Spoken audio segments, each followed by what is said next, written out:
All right, welcome everybody to this lesson. Today we're going to be looking at the song Stranger Than Paradise from the band Sleeze Beez.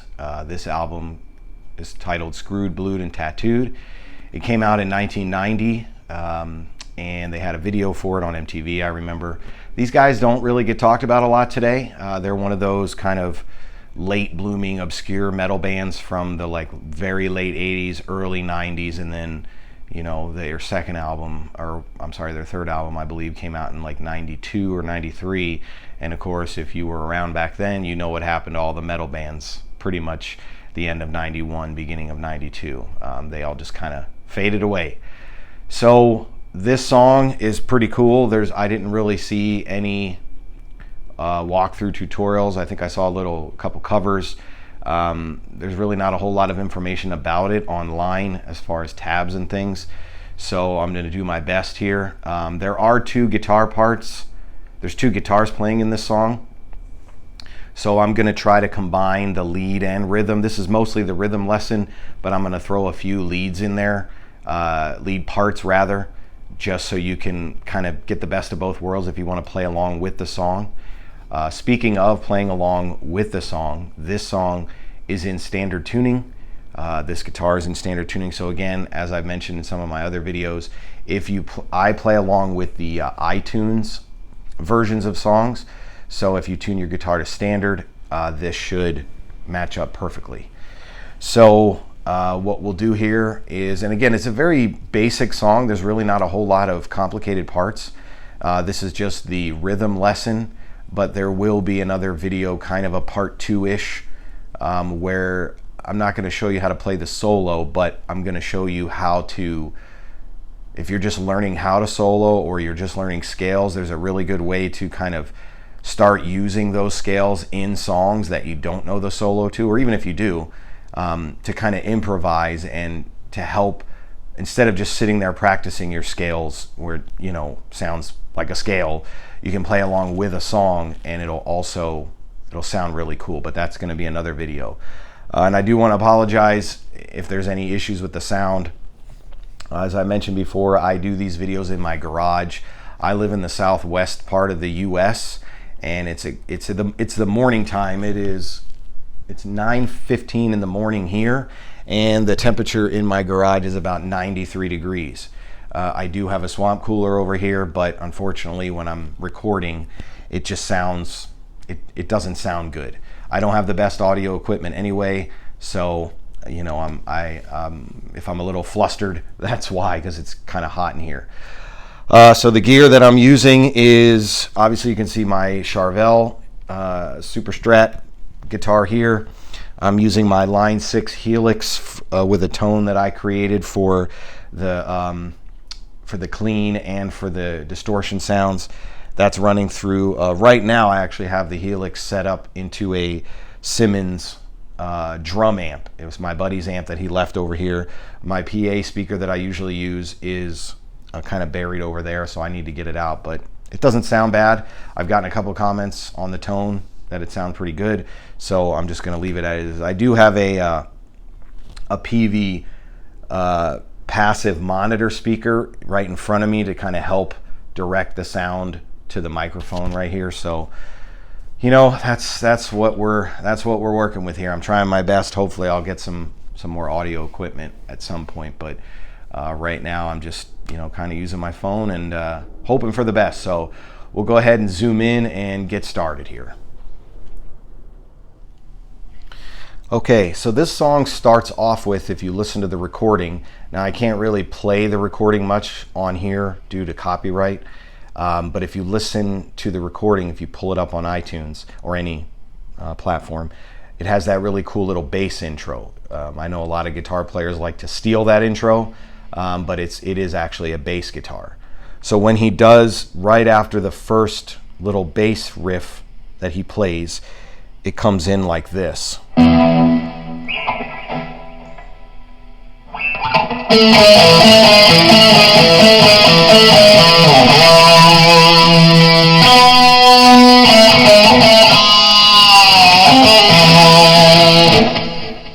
So that's kind of the first little riff there, and I'll just show you that. Turn the distortion just a little bit. Okay, so after the little bass run, it goes.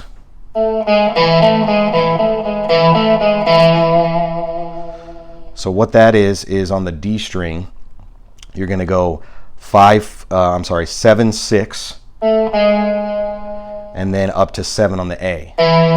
So.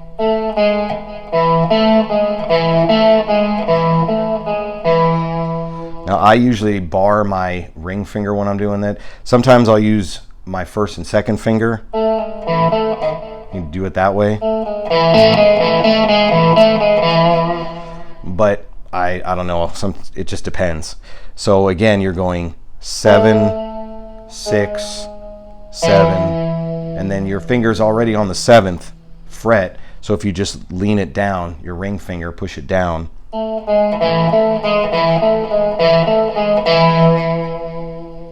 So then that's the intro. Then after that, he kind of slides into this 7th fret again. Now I use my second finger for this because it allows me to use my pinky to grab the next note. So we're sliding up to the 7th. Then you're going on the 9th on the D. Then you're going back to that 7th, 6, 7, 6 thing. So.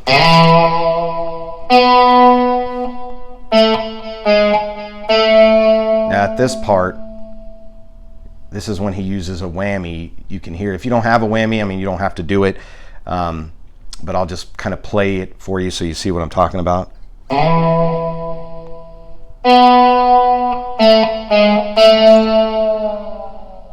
And then you kind of pause right there, and then you go. So what that is a pull off from the 7th to the 6th fret on the D string, and then you play the note on the 7th fret of the A. So all together.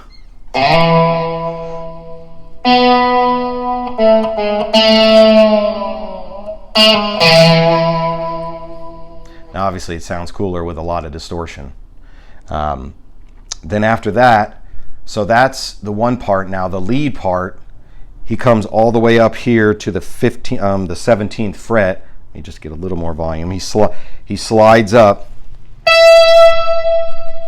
and then a hammer on. You hit the 17 again to the 19, and then you go down to the 19 on the E. Then pull off from the 15th to the 14th. Right? So let me just play it.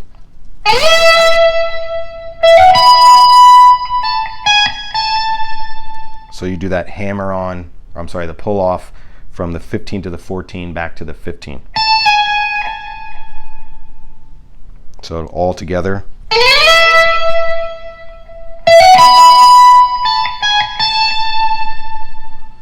And then if you listen in the recording, he's just holding on this note. But if you're going to play it by yourself, what I usually do after I play that part is I slide down and go back to the.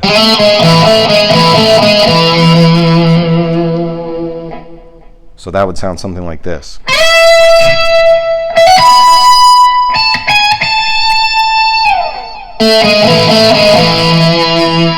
So back to the original 7, 6, 7 riff that you did in the beginning. Now when you're going into the verse, right after that, you hit this chord right here. So let me show you this chord. So it's basically, and you're going to use this shape again in this song. So basically what this is You're gonna put your ring finger, and however, again, however you finger your chords doesn't matter, but I'm just showing you the way I do it. So you're gonna put your ring finger on the 3rd fret of the D, your second finger on the 2nd fret of the G, and your first finger on the 1st fret of the B. And you're gonna pluck basically from the A down. So to put it in context, it goes.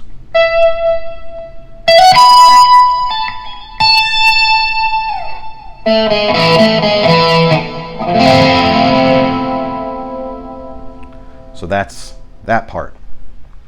Now I'm going to switch over to a clean tone so I can show you the little clean parts. Now the clean parts aren't difficult. It's just a picking pattern, but it can be kind of tricky if you've never done it before. But it's actually really good practice for learning how to kind of go up and down the strings in different ways. So I'm just going to play it slow for you here.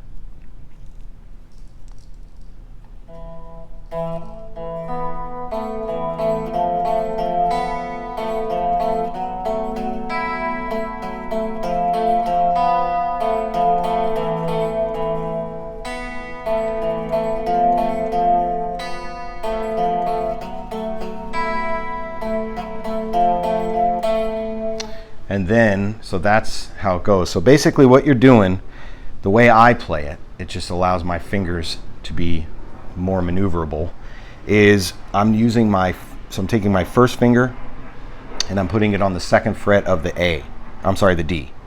And I take my 2nd finger and also put it on the 2nd fret of the G. That's your basic pattern. That's where, you're going to kind of call that home base. So it starts on the D string, so it goes D to G, back to D, then B open, then G, then D. So now that you see my fingers, let me show you here. So it goes.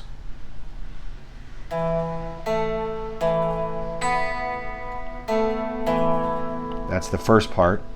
Then you take your ring finger and put it over on the 3rd fret of the D. Everything else stays the same.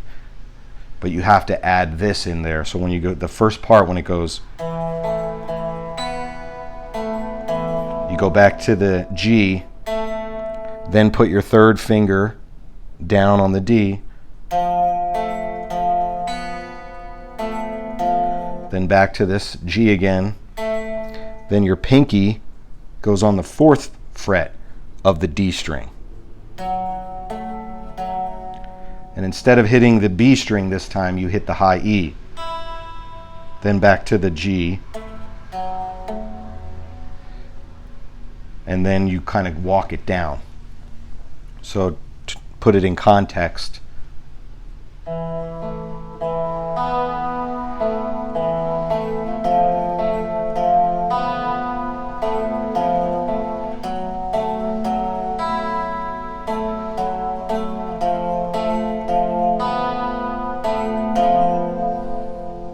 so I'll play that for you again so you can watch this hand.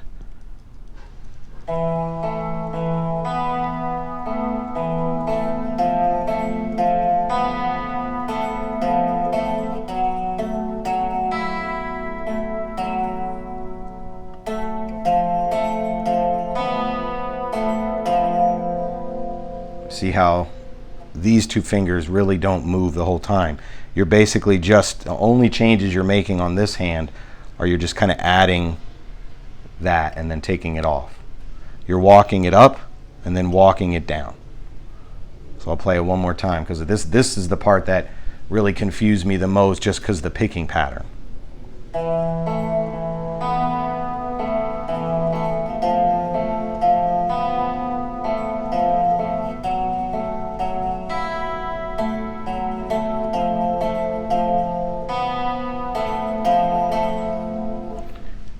So that's that part, and that just repeats. Now when we get to, let me switch back over to my dirty sound here. These cables.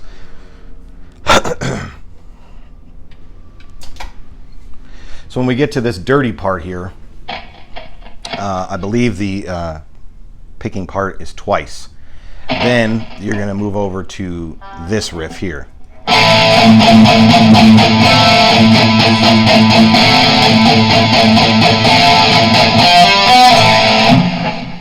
So what that is basically just an A chord, then some palm muting. Then you're going to do this chord, which is your first finger on the 2nd fret of the G and your 2nd finger on the 3rd fret of the D. So it looks like this. Then back to palm muting. Then you take your ring finger, you take your middle finger off, put your ring finger down, first finger stays the same. Then back to the shape you were just at before. Then back to A. Then they throw this little lick in there. So what that little lick is just 3-5 on the D, and then 4th fret of the G.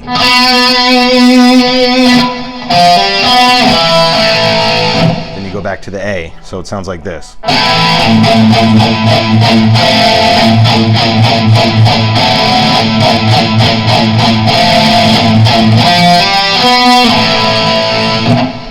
One more time slowly.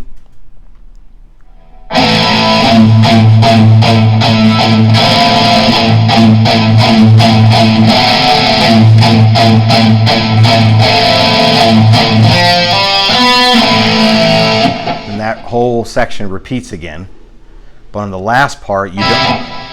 Right before the chorus, you don't do the. You just mute the A string because we're about to go into the pre-chorus, I guess you would call it. So I'll just play the whole thing, that whole part.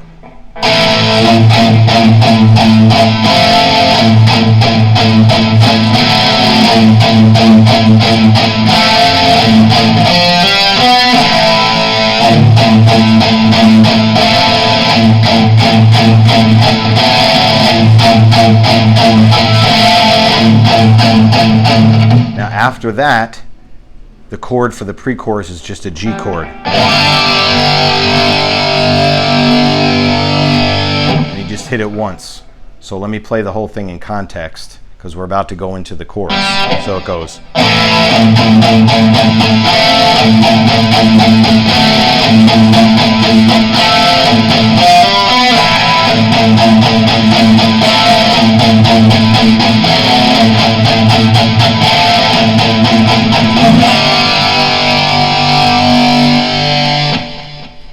Now we're to the chorus. So the chords for the chorus are actually fairly simple. The chorus chords start here on the 7th fret. So basically this kind of E shape that you're doing here. You're, right here. So you're barring your fingers. I have my first finger on the 7th fret of the A, my 2nd finger on the 9th fret of the D. So I'll just play it once for you so you see what it is.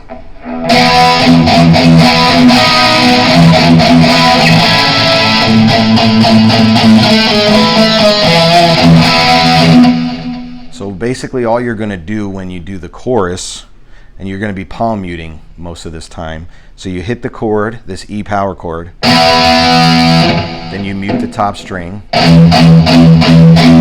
hit that chord again, and then the next time make sure that your ring finger is lifted up a little, and you're going to put your middle finger on the what is that? The 8th fret of the G. So it goes. Then you take your middle finger off, hit the chord you were doing the first time, the E. Then you go to this shape, which is an A, but it's the same shape that you used in the intro. if you just slide it down, it's that same, you're just doing that same shape up here, starting at the 7th fret. So to put it in context,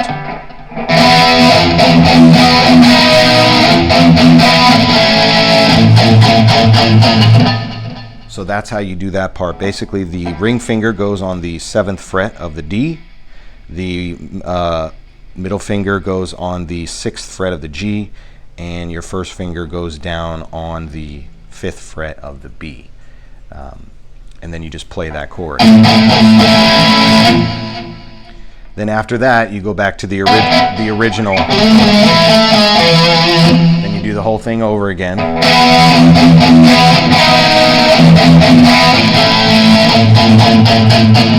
Now when you're doing these two chords, you're going to palm mute the E string both of those times. So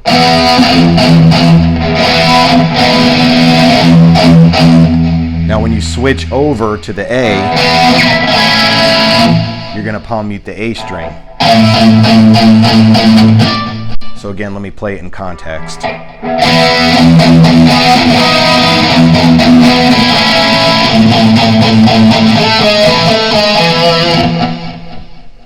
So that's that part. Then you go back to the, and then he does the picking pattern again, that whole part. So it's the same as the first time. So then now we get to the kind of the solo and the rhythm under the solo. So he does, you go right before the solo, you go through one round of the,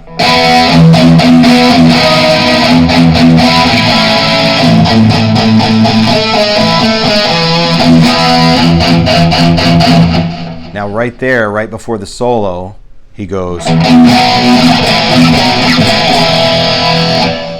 okay, so that's the chords leading into the solo. So let me show you what that is. So I'll play it once around so you can hear it in context.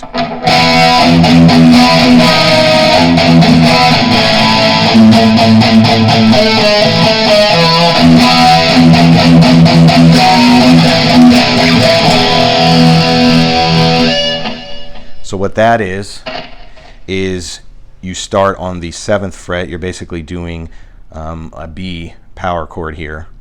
So it goes to A, back to B, back to A, to an E power chord. So now, while the solo is playing, you're going to be doing the same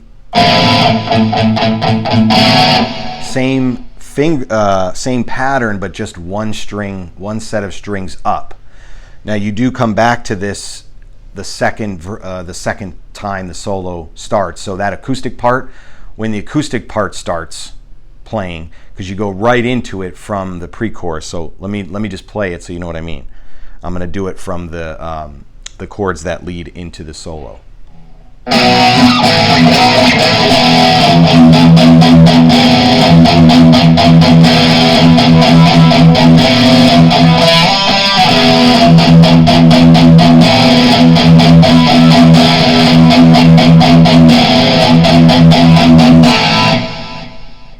So you do that twice. So basically think about it, when the little acoustic solo is playing, you're doing the same finger patterns that you were doing here. You're just moving everything up a set of strings. So instead of doing an A and then this, you're doing an E.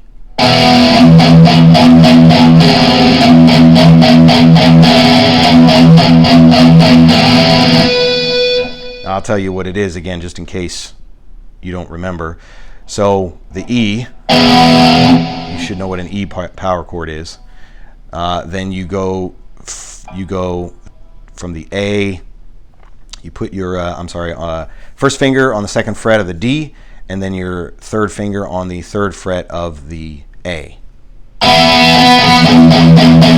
Then again, move your ring finger up, back to this one, and then he does this little So this is the 2 this time. He slides from the 2 of the D string up to the 5, and then hit it once, then back to the same rhythm.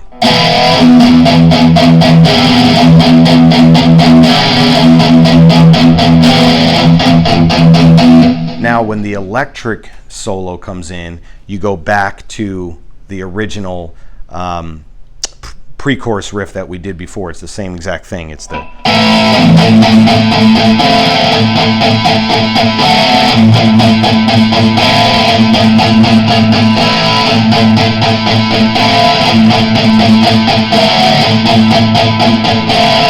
and then when you're coming out of the solo, you just same G chord,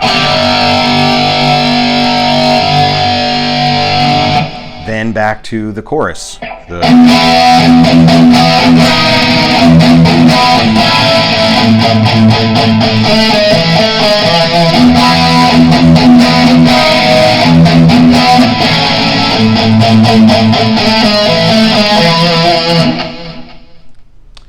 Okay, so that's the lesson.